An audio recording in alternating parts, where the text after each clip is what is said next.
All right, we're going to go over question number 14. This is pre-cal 23.2. We're talking about investigating quadratic functions in standard form. And number 14 is a question that you had as part of your assignment. I'd like to just go over it. I have some of the solutions here on the screen, and I'll just leave those up. I will add to it as we kind of move through here. So the question says this: assume that you are an advisor to business owners who want to analyze their production costs. And if you want to go into something like actuarial science or things like that, you'll be doing a lot of this kind of stuff. You'll be generating functions and equations for businesses, helping them to maximize their profit or minimize their cost, or evaluating trends in business and in industry and stuff. And so math is very, very helpful for companies to make good decisions. So this is sort of one of those examples. So the production cost, okay, C is the production cost to produce N, that is in thousands of units. So 1 N would be 1,000. 5 as an N would be 5,000 units. It can be modeled, okay, by this function here. So I know it might be a little small for those of you at the back of the room. Let me just zoom in a bit here. So here's your function. C of N, that means the cost is a function of how many units are made or produced. And that cost function looks like this: 0.3N squared minus 48.6N plus 13,500. Okay, graph the function and identify important characteristics of the graph. So to graph the function without graphing technology, and if you use graphing technology, that's fine. You can do this without by making a table of values. So it's obvious, I think it's obvious, that you cannot create a negative number of things. Okay, if you haven't, 0 is the lowest number of things that you can create, right? So we're going to start at 0. There is the domain, or the N does not reach in the negatives at all. So we're going to start with 0. If I plug in 0 in for N right here, and I calculate the cost, I end up with 13,500. So you want to notice a couple things about this. We learned in 3.2 that the constant in a quadratic function in standard form like this, where we have an n squared term and an n term and then a constant, that constant is the y-intercept. The y-intercept in this case would be the cost associated with making 0 units of your product. The cost that it takes to make 0. So that means all of the startup costs. So if you're owning a business, you're going to have to buy things. You have to buy machines. You're going to have to rent space. You're going to have to hire people. You're going to have to put money out. Before anything is made, you have startup costs. And so this intercept, and I'll try and sketch this as I kind of move through this, I guess. So this intercept, if this is the graph, we have 13,500 right here. That is the intercept, okay? That's the cost at startup. Now, if you plug in 1, 2, 3, 5, 10, 20, 50, whatever, into N, you can generate a few points here pretty quickly. So we're going to see that the cost goes down as they produce things. Why? Probably because they're selling them. So they're making some money back, right? And usually you sell them for more than it costs to make them. So they're chewing away at their costs by selling more units, okay? So it kind of goes down like this. You will notice a couple things, that the coefficient here on the n squared term is positive. That means we have a parabola because it's a quadratic, and it opens upwards.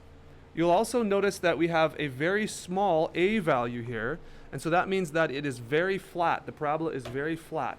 Okay, it's not very narrow, it's very wide.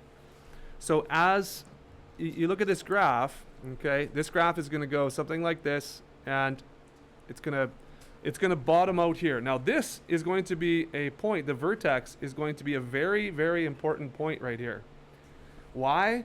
Because that will show us, if this on the left side is cost, it will show us where the cost will be the lowest. You see that?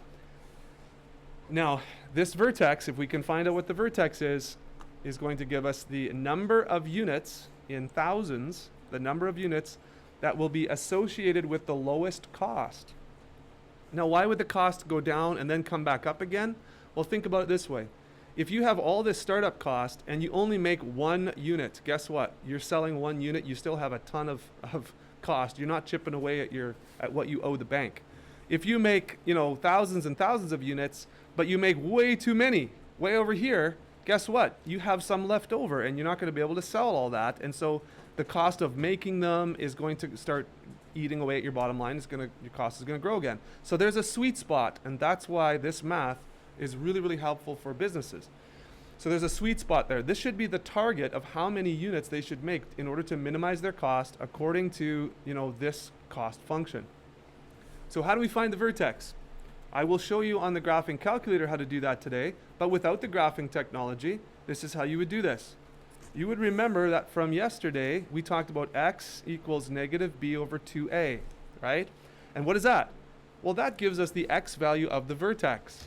In standard form, you do not see just in the equation what the x value of the vertex is. In vertex form, you would, but in standard form, you don't. So how do you find it? You say, okay, what is b? B here is negative 48.6, so I'm going to do negative b divided by 2a, which is 0.3.